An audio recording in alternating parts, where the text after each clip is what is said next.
Welcome to the Vin Armani Show. It's 10 a.m. Monday morning, and we are broadcasting live from fabulous Las Vegas. You can watch us live on YouTube at my YouTube channel, youtube.com/Vin Armani. Also on Twitter and Periscope, that's at Vin Armani. And of course, you can stream us live from the Facebook page of our content partner, Activist Post. That's facebook.com/Activist Post. Well, it's a sunny day in Las Vegas, but it's been a stormy week. We've got a lot of news to cover. We're going to be talking Trump today. How could we not? And to help us do that with a little bit of a different perspective, we have a guest, regular contributor to the AntiMedia. Josie Wales is going to be on the show in the second hour.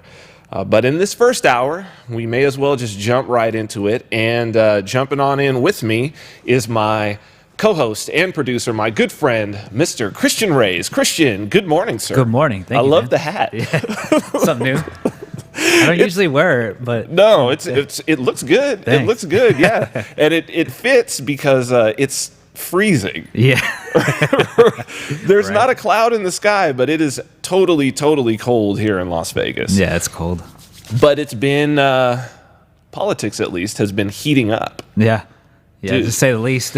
Oh my God, man. I didn't really know with this show where to start because, of course, we have to talk about Trump, Yeah. right? I mean, we do current events. Mm-hmm.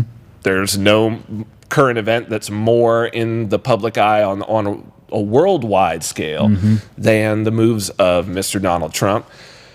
Throughout the campaign and also now, I keep getting accused, particularly on social media, of being a Trump supporter. Right. Anytime that I say anything negative about moves that the left is making or that I say anything positive about things that he has done. Again, I'm not a Trump supporter. But this particular show, what I think it gives us a chance to explore is it gives us a chance to explore the idea of being a principled person. Okay. Right? I'm not political. I'm an anarchist and a voluntarist. And I'm an anarchist and a voluntarist out of principle. Yeah. And I feel like that's something that's really missing. We've got a political process right now where people have picked sides. They've picked sides. And the thing is, this is not a sporting competition. There are real consequences for real people for things that happen. Yeah. Right? And I'm seeing groups, and we'll talk about this a little bit as we go on, but I'm seeing groups that whose self-interest are opposed to each other, joining forces because they either love Donald Trump or they hate Donald Trump. Now, I don't love or hate Donald Trump. I don't know the man. Exactly. But any president that's in office, I have a principled stand. I have principles that I adhere to. You know my principles. Yep. We share the same principles.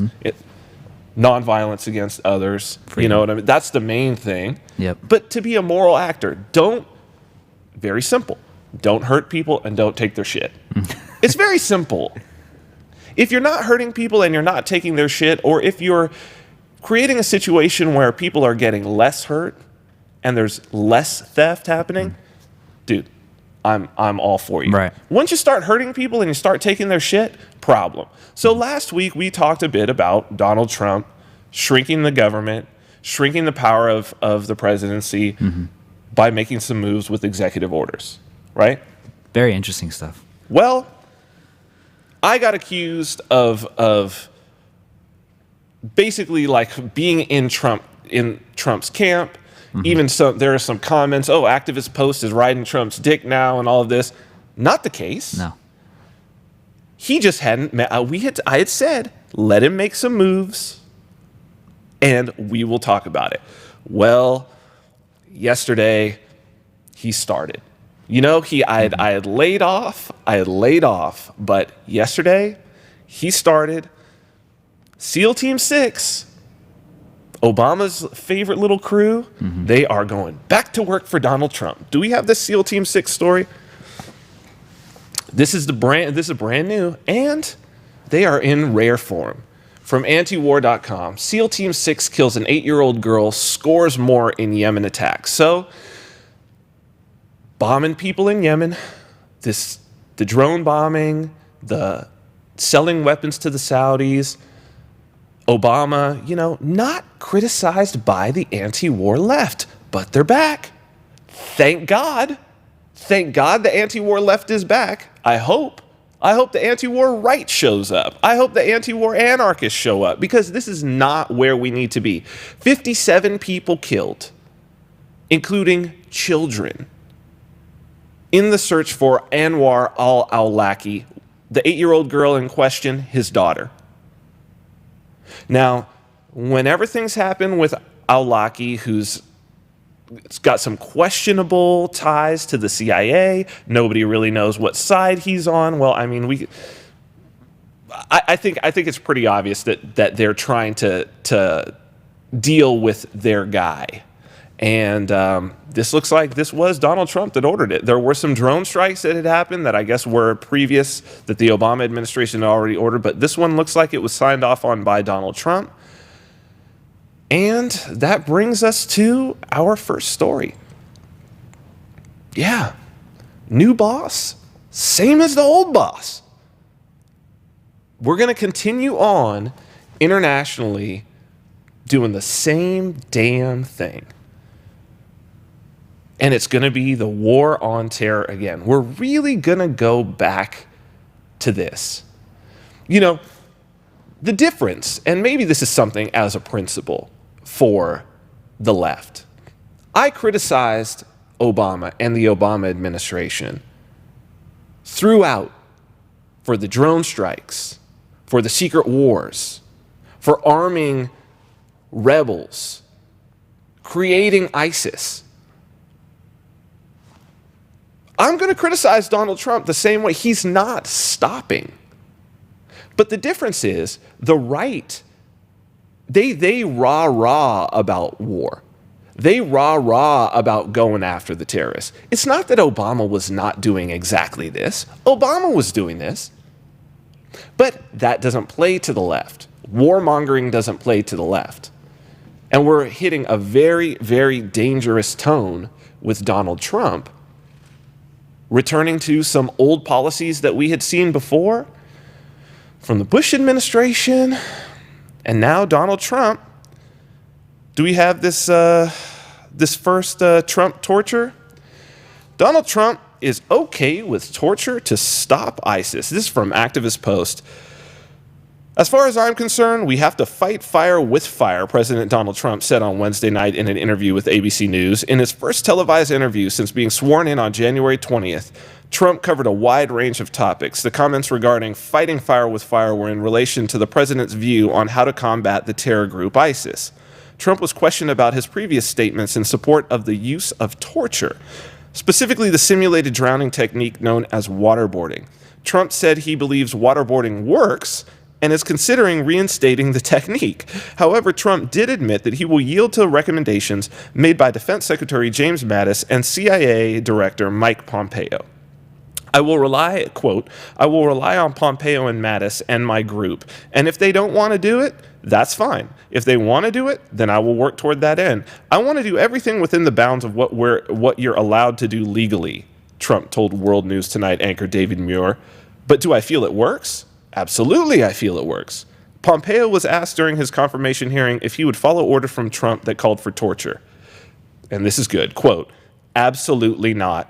Moreover, I can't imagine I would be asked that by the president-elect, Pompeo said. There's no doubt in my mind about the limitations placed not only on the DOD, but on the intelligence agency, and I'll always comply with the law. So, Christian, this is very important. Trump's he's a different kind of dealer. Yeah. I don't like this because this goes to the idea of principle, right? Exactly, yep. Trump is unprincipled. He's an unprincipled person. Trump is about winning. That's the major problem with Donald Trump. Now, he has a few principles. Some of the principles are he does not like government. He does not like regulations as a businessman. But when it comes to things like torture, he's showing right there. He's like, I don't have a principle. I don't have a principle on it.